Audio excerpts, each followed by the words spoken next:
Welcome to The Third Chair, a show about real people, real stories, real life.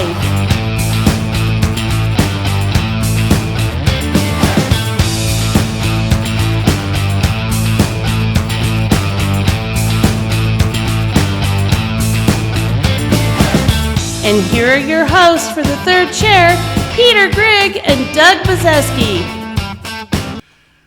Hey, Doug, welcome back to the continued journeys of the episodes of The Third Chair.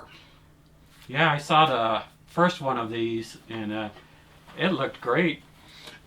But the guest was pretty quiet. It seemed like you and I had to do a lot of the talking. Yeah, it was sort of a spiritual guest. That's right. They were here in spirit. Yeah, well, we are super excited to continue to show some of the clips and exciting scenes from many episodes over this first year.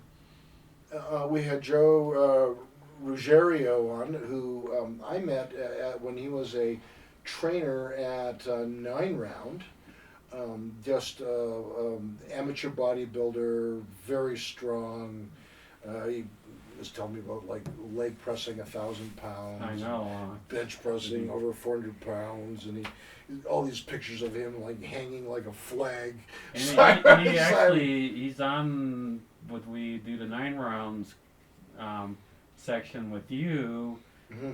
and Melissa. He's actually the guy who's doing all those amazing feats. I mean, he does those on a regular basis. Yeah, remember he was doing the handstands. He was holding onto the dumbbells, and he was like doing a handstand. Yeah. And then that jump. I mean, that's not an easy jump, and he's kind of like, I have to make sure I don't jump too high. Yeah. I mean, who does he think he is, Spud Webb? Yeah. Joe's a really good friend of mine as well. The boxing. Yeah. He now has his own life coaching and personal training business, and he's doing very well. This episode of The Third Chair has Joe Ruggiero. I'm still trying to get it right. It's an Italian name. Welcome, Joe. Thanks for being here, man. Thank you, Peter. Thank you, Doug. And thank you. We're, as we mentioned in the introduction, you've been an amateur bodybuilder, a small businessman, and we're going to get to all those juicy stories, including whether you drink giant mugs of eggs like Rocky. I may have tried that for a bit. May have. You may have. I could see you might have done that, and maybe even enjoyed it. But in the meantime, as you know, and as we have your permission, we also talk about real life, real stories, real people. And you've given us permission to ask you about the battles and the struggles you've had with dyslexia. Yeah. So I was wondering, can you tell us a little bit about that? I mean, I know as a child that had to be really tough. What was the hardest parts of dyslexia as a child? And then maybe you could tell us a little bit about the hardest parts as an adult. So definitely it was a challenge. I mean, I guess it started first, second grade when you're doing all the spelling tests and things like that. Trying to read out loud in front of the class, get picked on a lot because you're trying to sound the words out, versus most kids are able to read a little more fluently, a little sentence or paragraph. So it really, in the early stages of my school career, I did not like it one bit. It wasn't anything I enjoyed. I didn't enjoy math, writing, English, anything that had to do with the fact that I had to read or write. I did not enjoy it because it was really hard to me. It was hard to me in the sense that, for one, I got picked on a lot about it, and two, it just didn't make sense to me. Nothing was do they accuse you of being a dummy sort of a thing? I mean, call me stupid and stuff, and I was to throw it on top of it, I was a kind of a bigger kid, to describe me when I was younger. You're husky. Big boned and husky, those are the famous words for incognito, you're a little on the heavy side, You're fat. Yeah, exactly. What you're saying, I know. Obese now would be so between, beast now, So, getting picked on for not being able to read fluently, and then like my spelling test and not wanting to like participate in group, like say just a small group with kids trying to do a project. I didn't really want to participate in it because I couldn't read the directions or understand really what was going on unless it was told to me. Mm-hmm. So the teachers picked up on that really quick. My mom already had the understanding that I had dyslexia, and it was something kind of in the newer of the making. So when I say that is I became a guinea pig for dyslexia, and like I was tested a bunch where other kids weren't being tested, you know, like you mean like by the school, by the state. It was also in state testing and stuff like that. What they were trying to do is figure out what worked best for kids with dyslexia. I also have short-term memory, which is a recall thing. Mm-hmm. It's not like trying to memorize a moment that I was just in. It's just like the recall of terminology. Mm-hmm. So I didn't have that, and like my motor skills due to dyslexia would throw me off. So like I could see something written on the board, I would have something over my hand, and I would write the word, and I might have all the letters there, but they might not be in the same order or go in the right direction or what have you. Like say for me, big ones still today, B's and D's, P's and Q's, 5s and S's, all that type of stuff. It's very easy for my mind to switch it, and what I have learned as an adult with dyslexia is I see things as a shape, you know. So like simple as Joe, my name Joe, Joe, it goes from tall to short. That's how I visualize it, you know. And then we had a friend of mine on, John Ravens, Dr. John Ravens, optometrist, previously a colonel in the Air Force. Yeah, he had a very interesting life. I mean, yeah, PhD in laser physics, and he had one of the roughest days in history.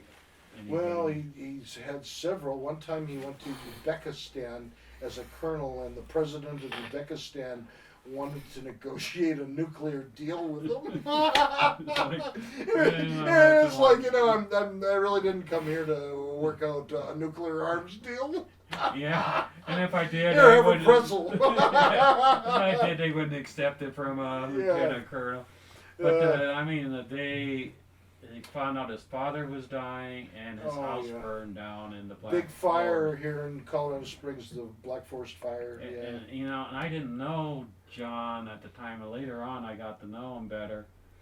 But I remember that because his house kind of exploded, and that was shown on TV so many times. On YouTube over and over, yes. Well, on on the news over and over, and I mean, YouTube even more.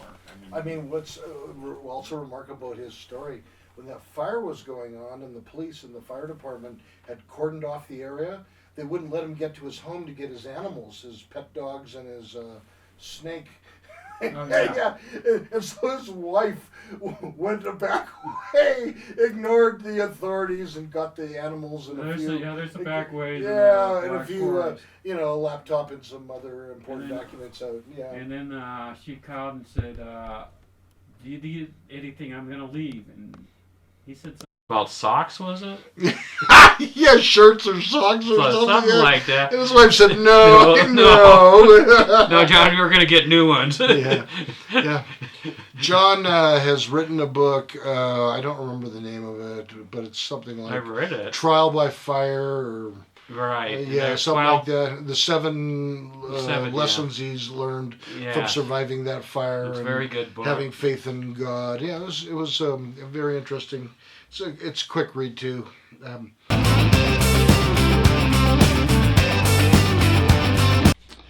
Well, welcome to the third chair and our special guest, John Rabens. Dr. John Rabens, thank you for joining us. Glad to be here. Oh man, we are so excited to have you. You know, we've been friends now for a while. What, 20 years? Since 2004. 2004. You are my optometrist. You take care of my eye care. We've gone on mission trips all over the world. And you've also led an amazing life that we're really excited to talk about. You've had some time as a military officer talking to dignitaries around the world, and a PhD and all sorts of cool laser things that try to talk as a layman on that subject. And more recently, also had the very difficult time of surviving the Black Forest fire. Now that was 2013, Correct. where you lost your house, and since that time, and that experience prompted you to publish your first book, and that's what I'd like to start to talk about tonight. There it is. There it Tried is. by Fire. It's a good book. I read it. Yeah, Actually read it. I read it too. It was very good. But I mainly read it because you said you give me $1 if I read it, so I did read it. I still owe you the $1. You still owe me the $1. Yeah. Yes. So, Defined by Fire. Why did you write this book? Well, I felt prompted by the Lord to write the book. Okay. And I really thought it was for me. All right. So Because he had provided me really 7 definitional truths that are true about me as a Christian man, but I think other people might find these definitional truths to be true about them as well, no matter what their spiritual maturity is. Sure, and we're going to go into all those spiritual truths and ideas that you wrote about in the next section or so. And it took 7 years to write, or longer? 7 years to write from the fire. From the fire to yeah. that'd make it 2000, and then you had it published. It was published in 2000, early 2000. Right. It's published 2000. Wait a minute. 2020. I'm you- sorry. 2020. Yeah. 2020. Yeah, you should never yeah. listen to the co-host. I They should can't- not. They could not I do should the Yeah, math. don't believe anything Yeah, Peter yeah. tells you. And 2020. and And that's published a good year for an optometrist, right? 2020 2020. vision.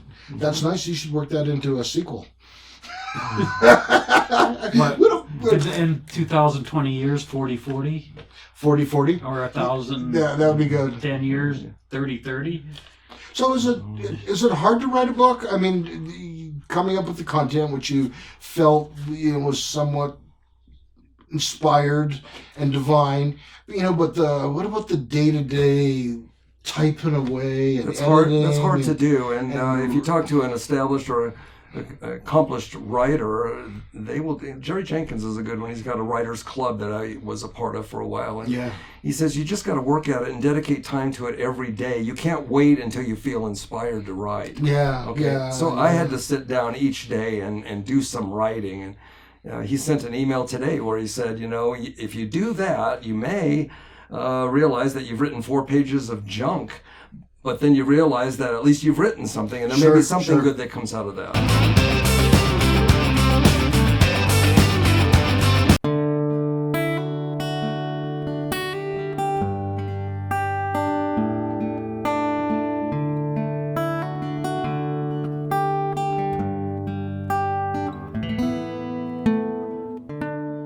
Hi, I'm Dr. Peter Grigg, a life and recovery coach with Pikes Peak Recovery Coaching.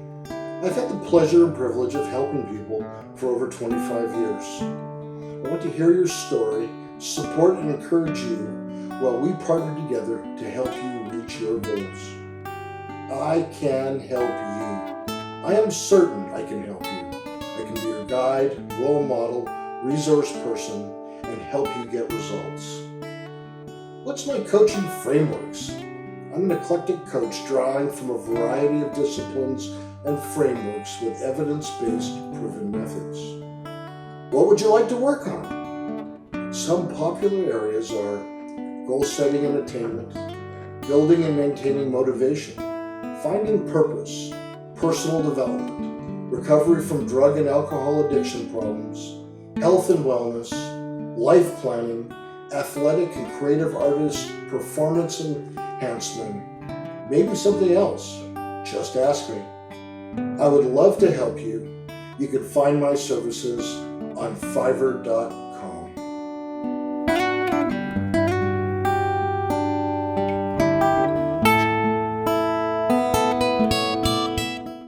Yeah. And then we saw Joel Sabiersma, who I knew. He works down at an inpatient drug and alcohol recovery program at the Springs Rescue Mission downtown. Yeah, they do more than just house the homeless. They Yeah, very much so. They work with them. Yeah, their Try to get addiction program involves a lot of life skill training, education, trying to, so that people can make it, not just sort of be clean for a period of time. But the big surprise talking with him, and we didn't know this, is that he survived an avalanche. And he kind of said it nonchalantly at the beginning, and we were like, what? What? I mean, we like got to find out more about this avalanche thing. Got sucked, and the avalanche took him up and down layers of snow and took him a full mile, and he was able to dig himself out. 60 miles an hour, they figure it went, and he was in it for a minute, and he was a mile from where he started.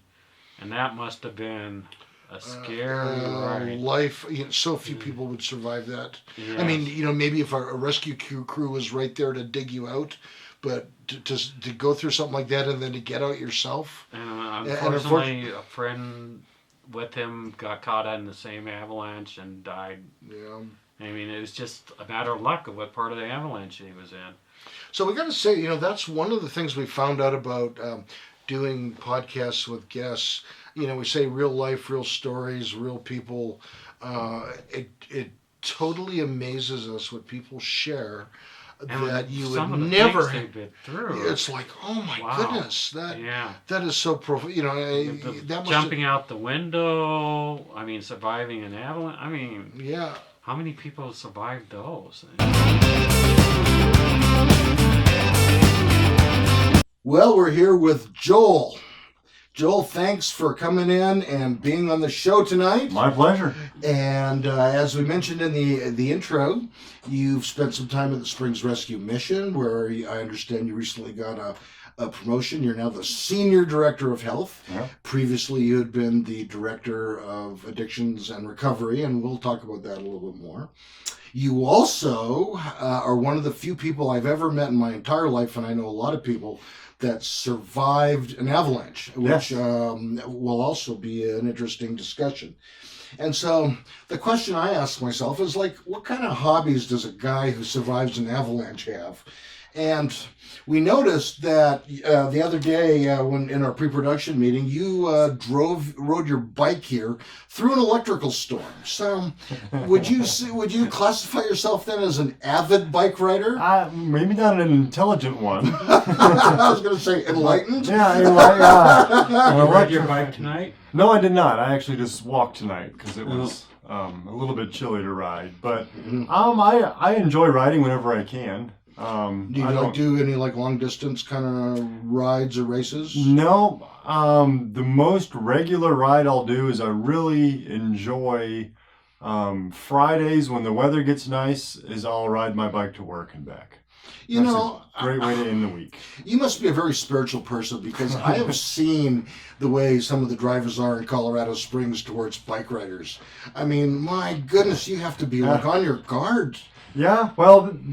The good thing is the route that I have from my house to the mission, I can do it all in designated bike lanes or on bike paths. The only time I have to cross the road is just Academy. I cross over Academy and I cross over Nevada. And that's it. Everything else just is on either. Academy just Academy and Well, yeah. But if you get out early enough, that's not too bad. So. And I gotta say this thing about bike lanes, because I don't totally get it. Sometimes the line is solid, and then when a car needs to make a turn, there's a very brief time where it becomes dotted, where the car and the bike fight for position.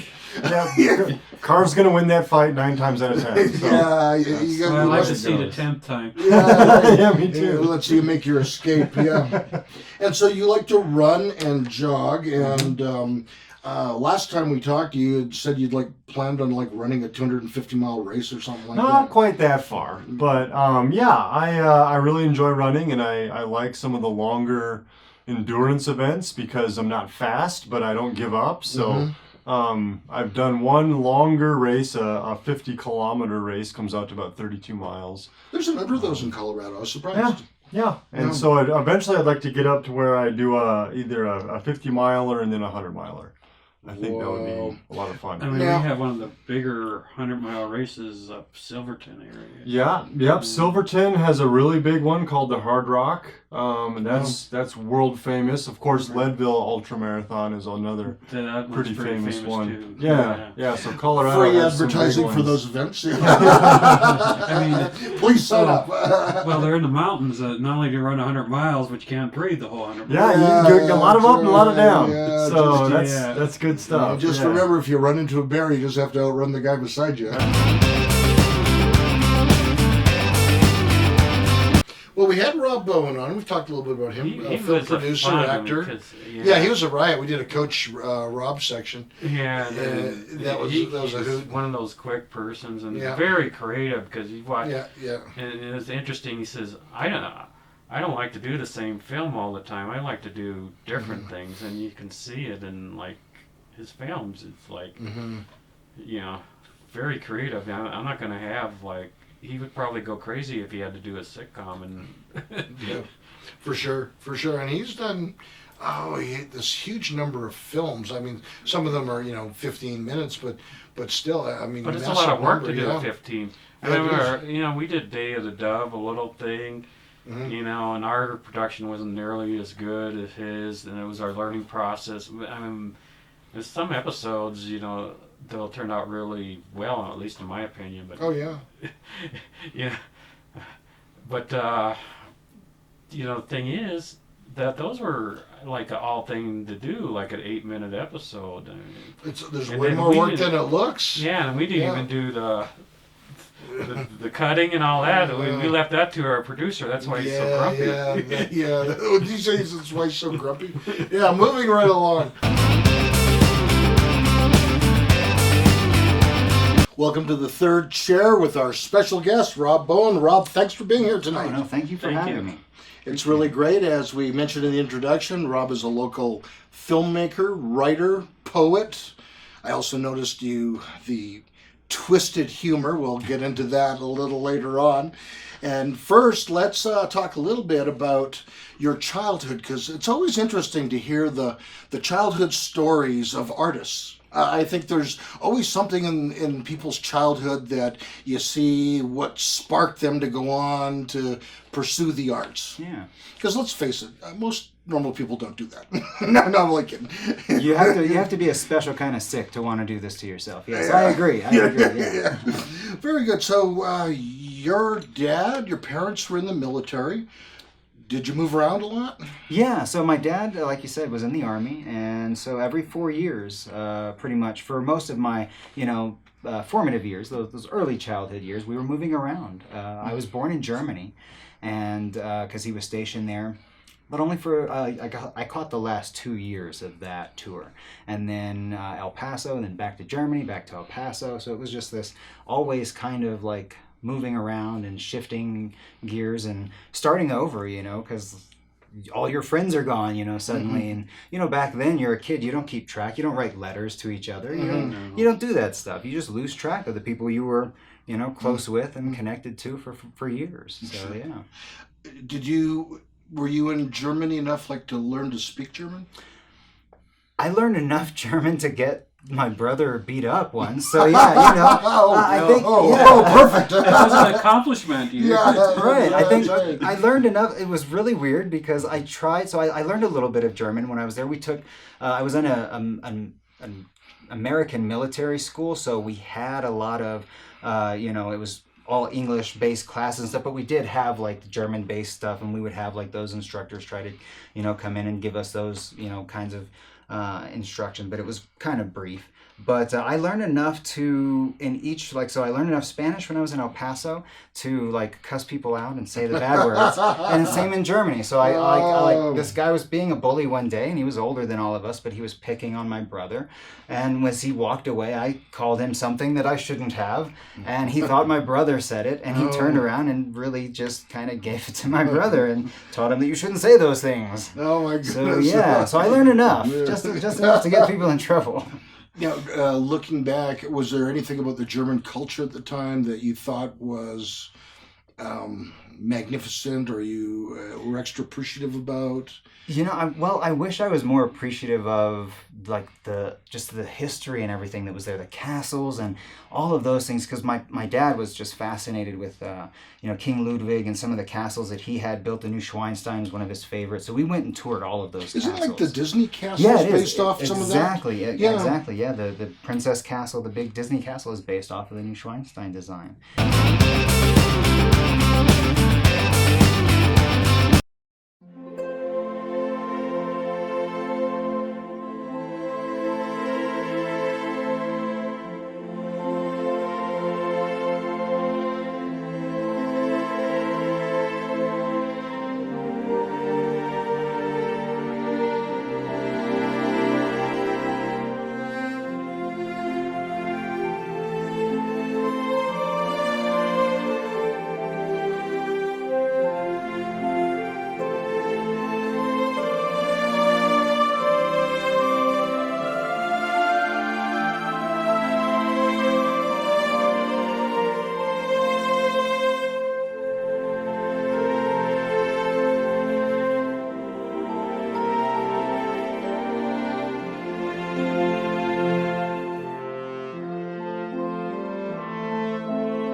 Then we did an episode with Amy up at Twin Lakes. She has a Colorado Type Flies company. Before a storm. Before a storm. We also filmed Amy with her young son fishing. And fishing. I mean, young, is really young. He's 2 or 3 at the time. Yes, very, very good. From a production standpoint, that was a lot of fun because we didn't have our usual timer there. And like when we got tired of talking, we stopped and we just sort of stressed our director producer. Okay, we're done. We don't care how much time. If you watch carefully, do you see any milk curtains go flying by you? That was our signal to keep talking.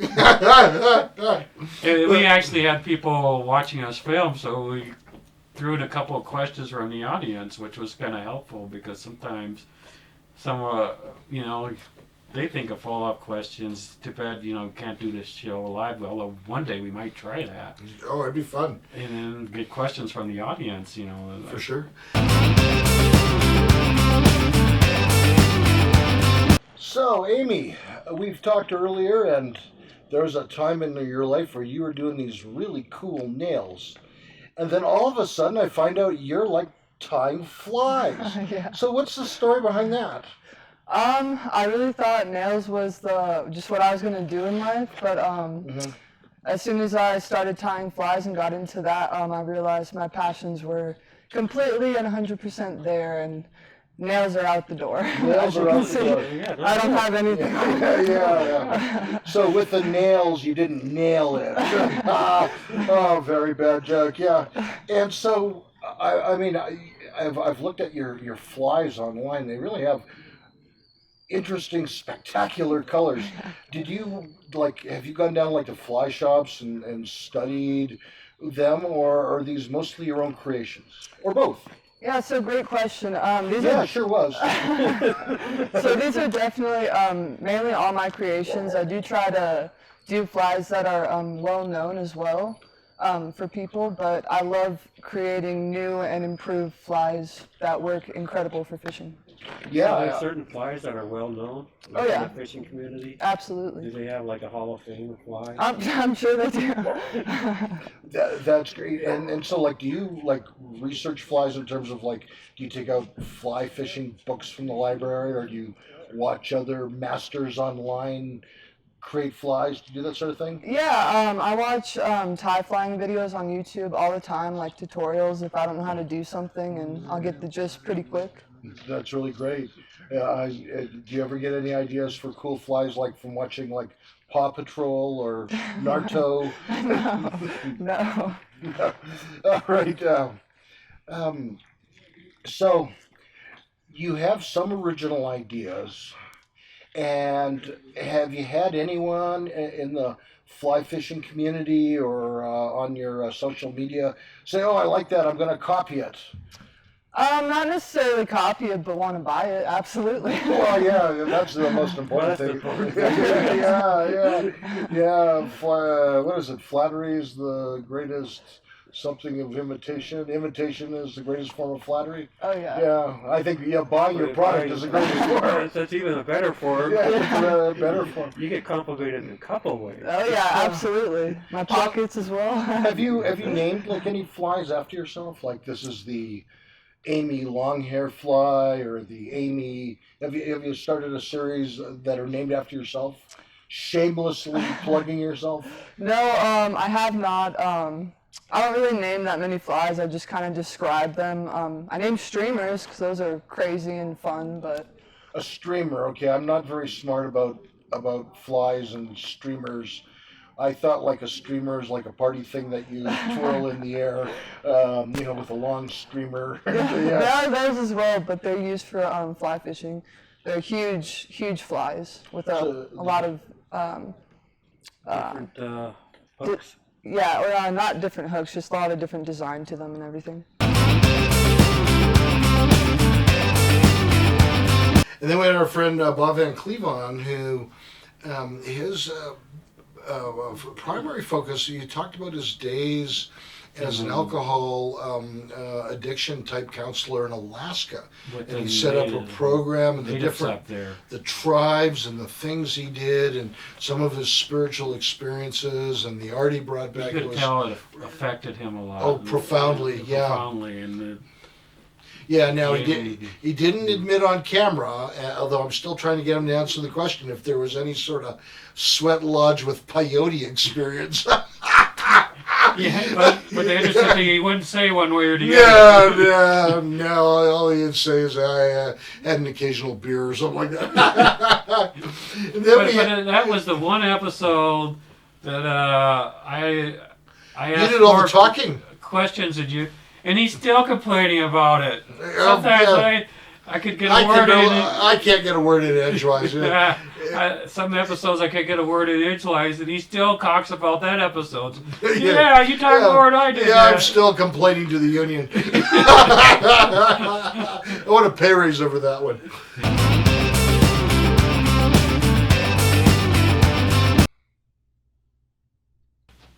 Welcome our guest this week, Bob Van Cleve. Welcome, Bob. Thank you.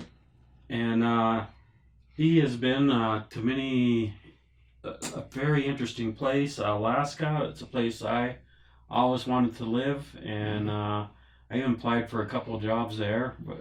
But you actually lived in Alaska for a few months and did some work there, some research.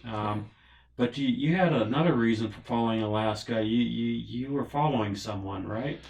Yeah, I was about a little over 30 years old at the time, and I really wanted to go to Europe. I was an avid bicyclist at the time, wanted to go to Europe and travel, and no one would quit their job with me. And so at the time, things like that work. Paycheck. Well, I'd saved enough money to live for 6 months. That was how long I was going to be gone. At the time, I had dated a young woman, and she'd left the Department of Institutions where I worked, and she'd gone to Alaska.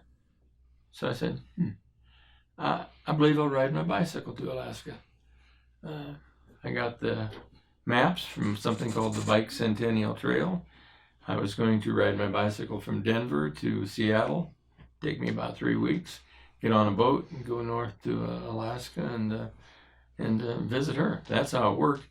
When I was getting prepared to do that, a week before, I had quit my job, sold everything except my bicycle.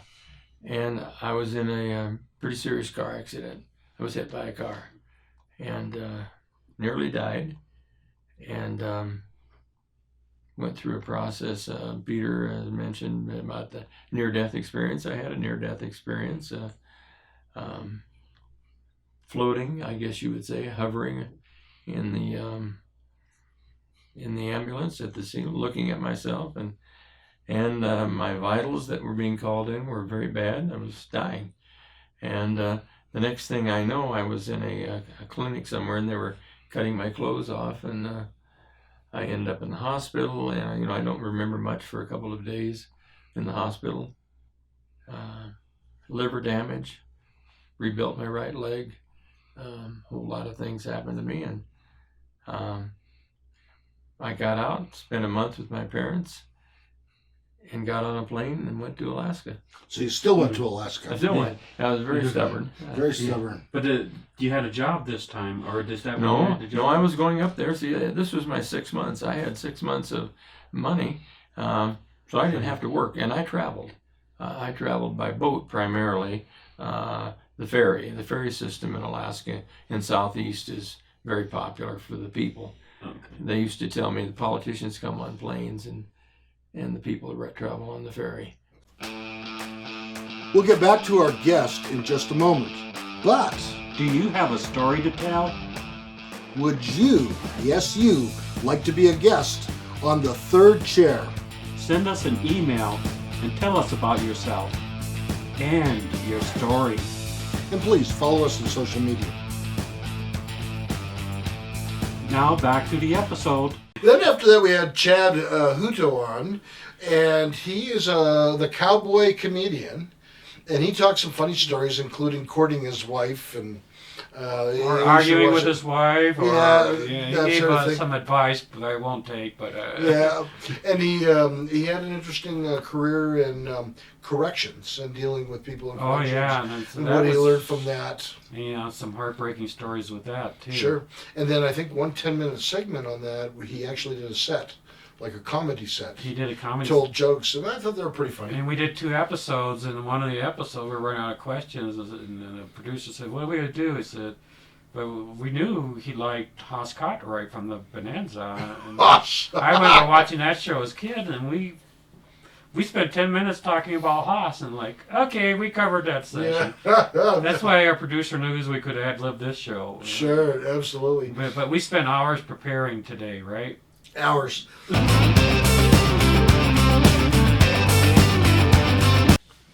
Welcome to The Third Chair. We have a special guest start this week, Chad Hutto.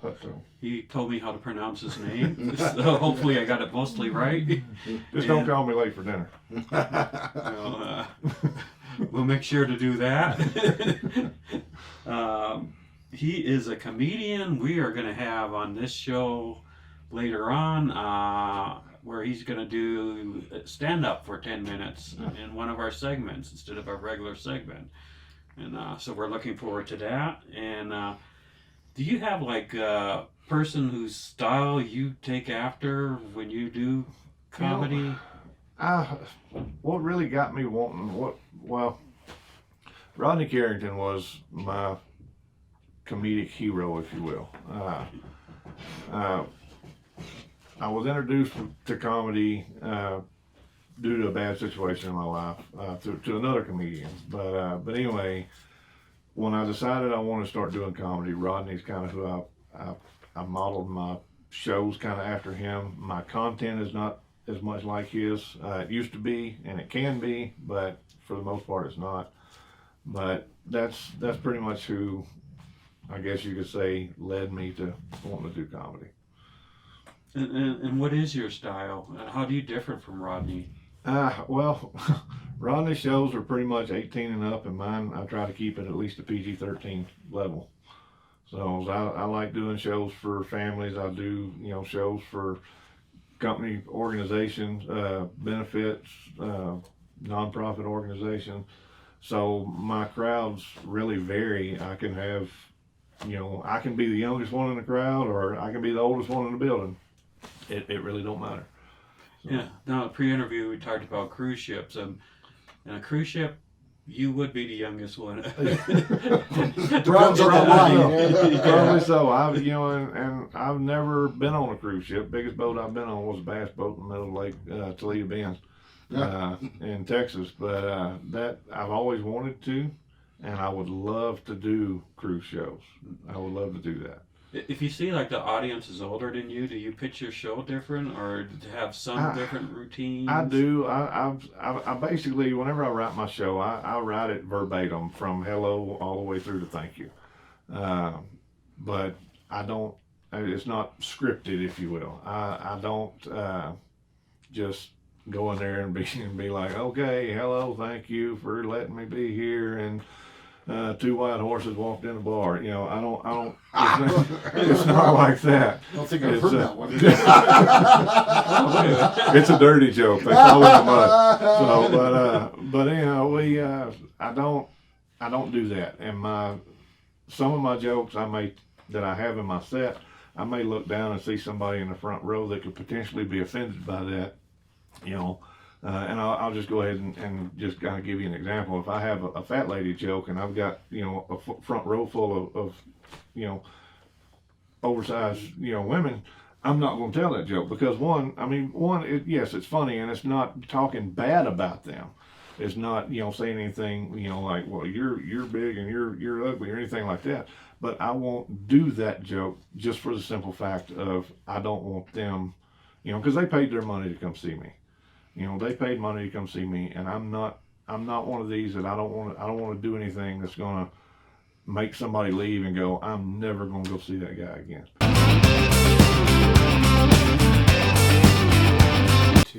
So the next up is Jamie Singleton, and as I mentioned, interesting story of recovering from alcohol and drug addiction, including what he believes was a profound answer to prayer when he called up for help and God had him arrested. Oh man, I guess you should be careful what you pray for. But he said that was the best thing. It was a turning point. Yeah, a turning point in his life. I mean, sometimes it's what people need.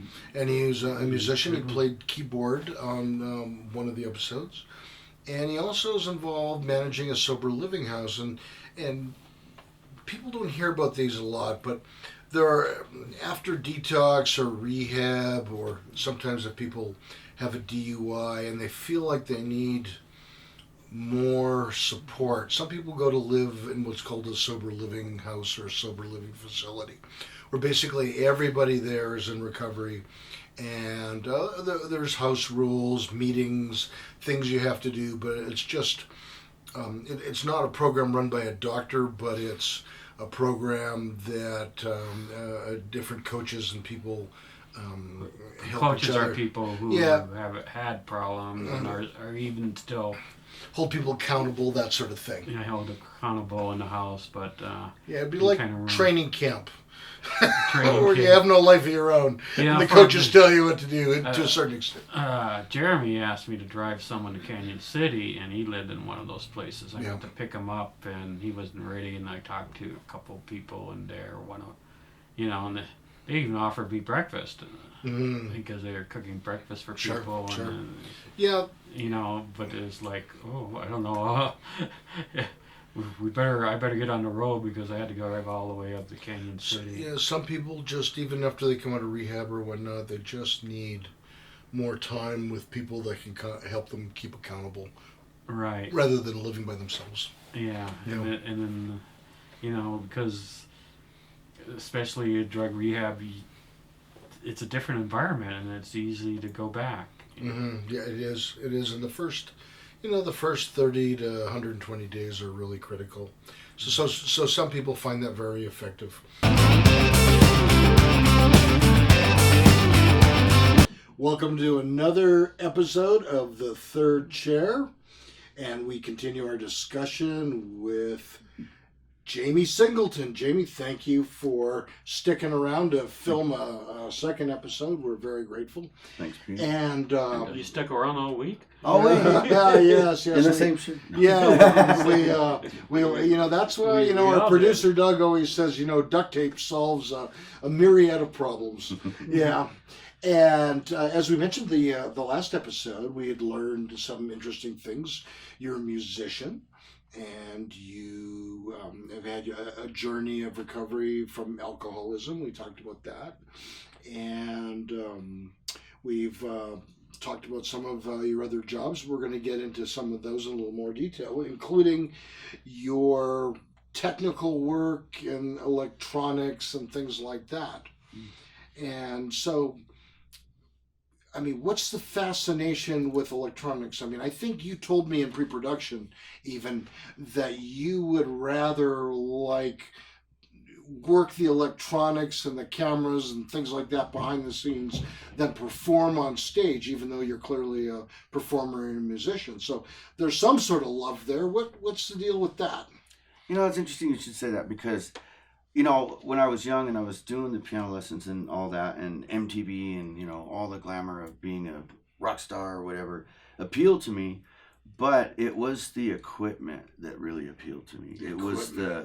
Maybe it's a control thing, I don't know, but the knobs, the buttons, the dials, I just, I was wiring up a Walkman to a large amplifier without even knowing how to do it.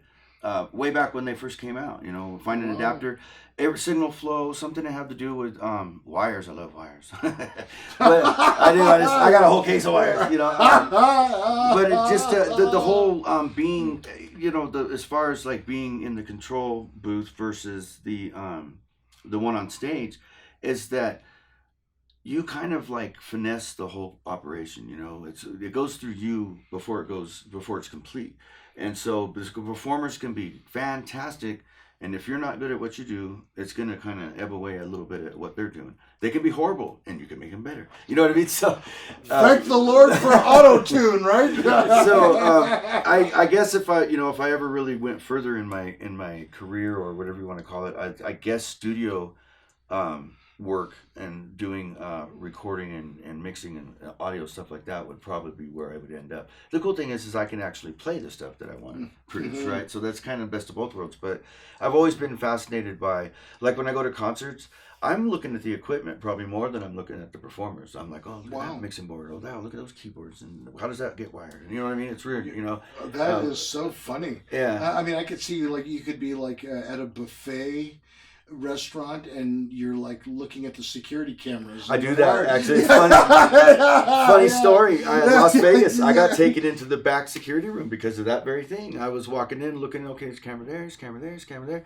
And they saw me seeing their cameras. You're not supposed to be seeing their cameras. And a couple friendly security guards came over to have a little chat with me. So well, how come we saw you looking at every one of our cameras? And then luckily for me, I had my security license with me that shows that I'm a camera and CCTV technician. So I got to visit their actual control room because of that incident. Oh, man. But yeah, you're right. I do. I'll walk in and look at the fire alarm systems, and so people think he likes to look at the sky. No, I'm always looking for how things are wired, either correctly or incorrectly and stuff like that. So.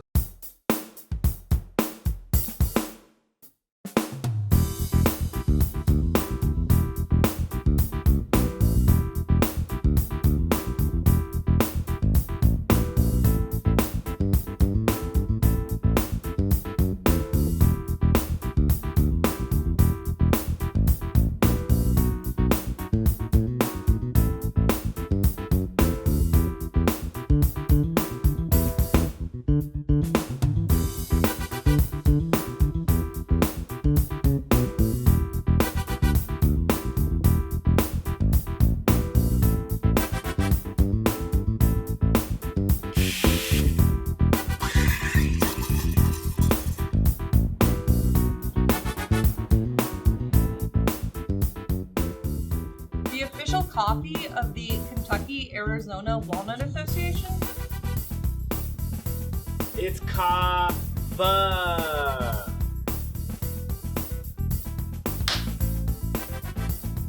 The national coffee of Kawasaki, Japan? It's kava. Hiya! Is it the secret elixir of the surfers in Hawaii? Or is it the secret island recipe of Kona, Koala, Kauai, or Cola? It's kava.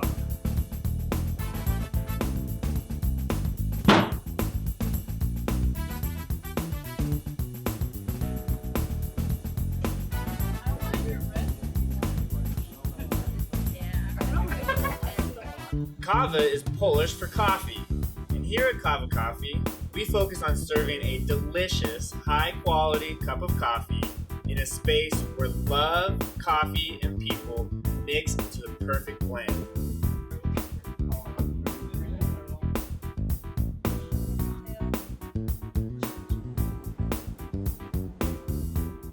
We value our relationships with our customers and our roasters. Buy locally whenever possible and truly have the homemade touch. Our pastries, syrups, and even our almond milk are made in-house.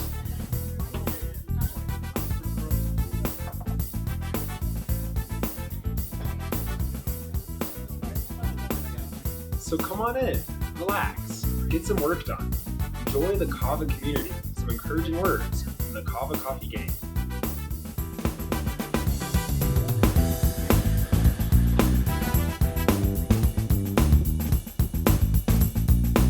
Kava Coffee. Be awake.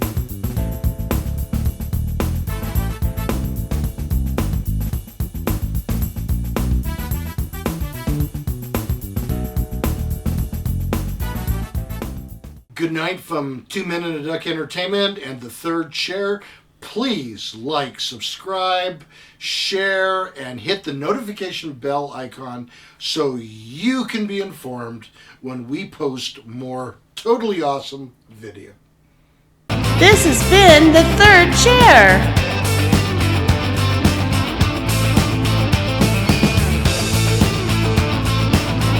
Want to be a guest? Want to sponsor our show? Send us an email. Please subscribe to our channel and follow us on social media.